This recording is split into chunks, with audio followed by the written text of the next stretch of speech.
The blue light. Once there was a soldier who had served his king bravely and well, but he had been wounded so often that he was no longer able to carry a gun. So the selfish king said, "You can go home now, as you are of no further use to me. I can only pay those who are able to work." The soldier, who did not know what to do for a living, went sadly away. He walked along for many days until at last he reached a wood. As darkness fell, he saw a light, and when he drew near, he found it came from a little house in which lived an old witch. The soldier, not being afraid even of witches, went boldly up to the house and asked the old woman for a place to sleep and for something to eat and drink. "Oh," she said, "do you think I would give anything to a runaway soldier?" But at last she agreed that if he would do some work for her, she would take him in. "What do you want me to do?" asked the soldier. "Tomorrow," said the old witch, "I want you to work in my garden." This the soldier said he would gladly do. The next day he worked as hard as he could, but when night came he had not finished his task. "I see," said the witch, "that you are not able to do it all, but I will keep you one night more, and tomorrow you shall split some logs for the fireplace." The next day the soldier did what he could toward splitting the logs. In the evening the witch told him that he might stay another night. "Tomorrow," she said, "your work will be very easy. There is an old dry well behind my house, and my light, which burns blue and never goes out, has fallen into it. I want you to go down into the well and bring it up for me." So the next morning the witch led the soldier to the well, and as it was very deep, she let him down in the bucket. The soldier soon found the light, and taking it in his hand, he told the witch to pull him up. When he was near the top of the well, the witch put out her hand and tried to take the light away from him. "Ah," said the soldier, "I see what you would like to do." So he said, "Not so fast, old lady. You cannot take this light till I have both my feet safe on the ground."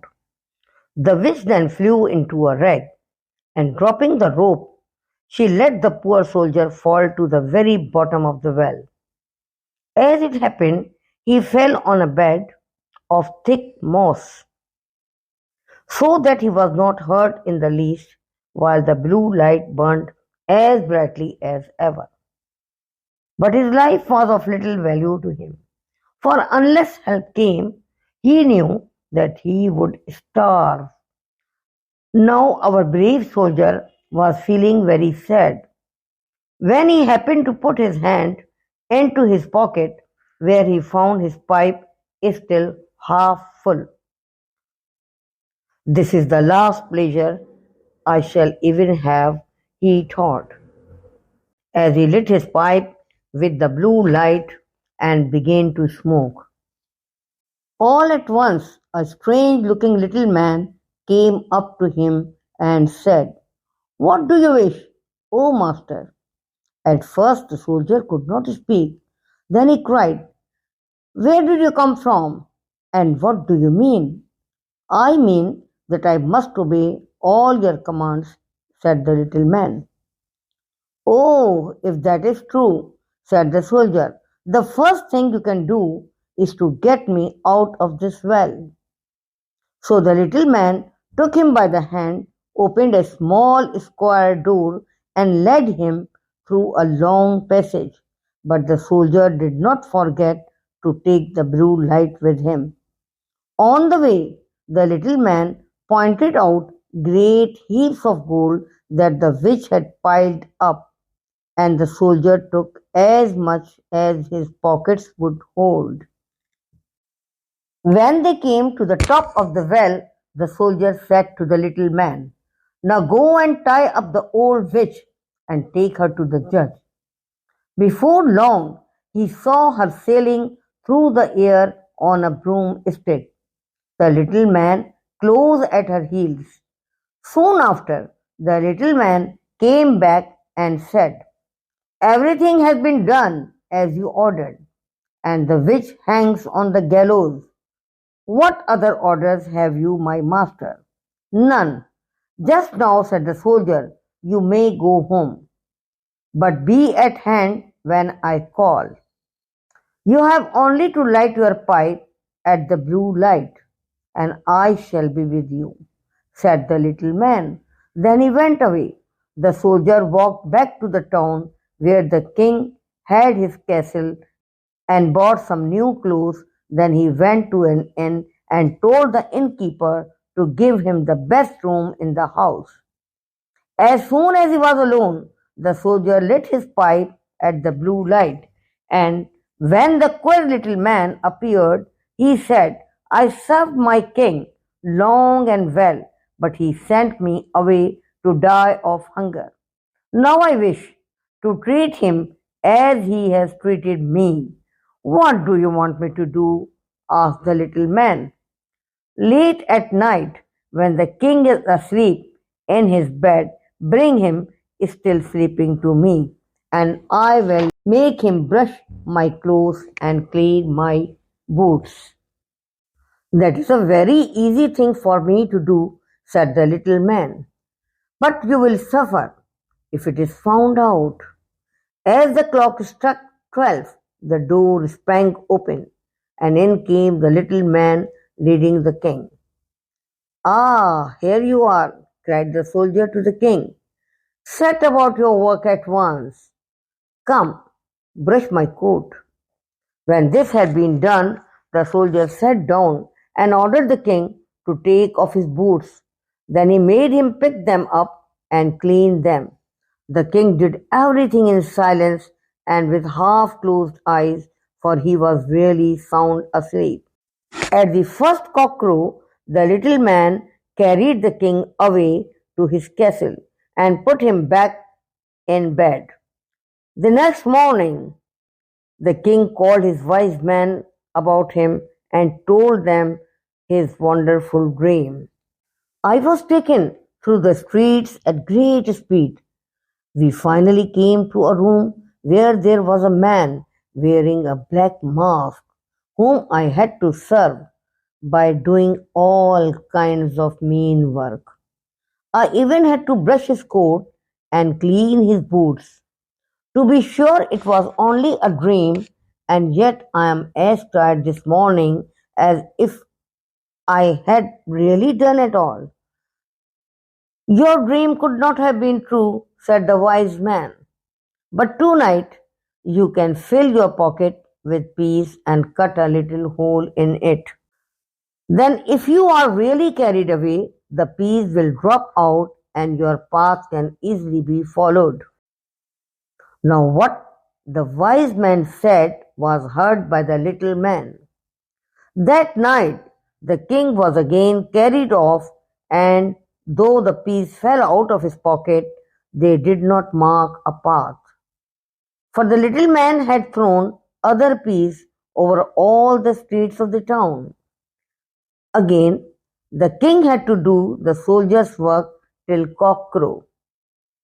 The next morning, the king sent out his servants to follow the peas, but this was seen to be useless, for in every street the poor children were picking them up and saying, "It must have rained peas in the night."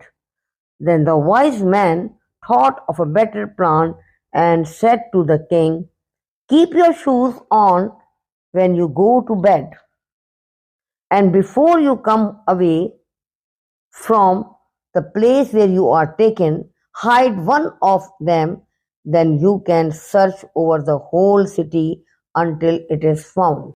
The little man heard of this plan also, and when the soldier ordered him to bring the king again, he said, I beg of you, my master, not to do it for this time. I cannot guard you against their plans. Do what I tell you, ordered the soldier. And for the third time, the king was brought and made to work like a servant. But before he went away, he was careful to hide one of his shoes under the bed. The next morning, the king ordered his servants to hunt for the shoe through the whole town. As they went to every house, it was soon found in the soldier's room. The soldier, warned by the little man, had run away, but before he had gone far, he was caught and thrown into the prison. In his flight, the unlucky fellow had left the blue light and his money at the inn, but he still had one gold piece in his pocket. As he stood loaded with chains at the prison window, he saw one of his fellow soldiers going by.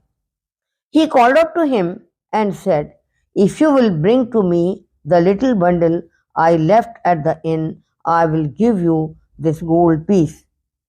The friend said he would gladly help him and soon brought the soldier his bundle. When he was alone, the soldier lighted his pipe at the blue light, and the little man again appeared before him. Ah, what shall I do? Can't you help me? Cried the soldier. Don't be afraid, said the little man. Go where they take you, but keep tight hold of the blue light. The next day, a trial was held, and though they could prove nothing, the judge told the poor soldier that he must be hanged. When he was led out to the gallows, he asked a last favor of the king. What do you wish? Asked the king. I pray, O king, said the soldier, that I may smoke one last pipe. You may indeed do that, said the king, but do not be too long about it. Then the soldier drew out his pipe and lighted it at the blue light. When the first rings of smoke arose, the queer little man came with a short, thick stick in his hand and said, What are my master's orders? Strike down the false judge and the king and the hangman and the sheriffs of the lords. Then the little man flew about as quick as a wing, from this one to that one, and all those whom he touched with his stick fell to the ground and could not move.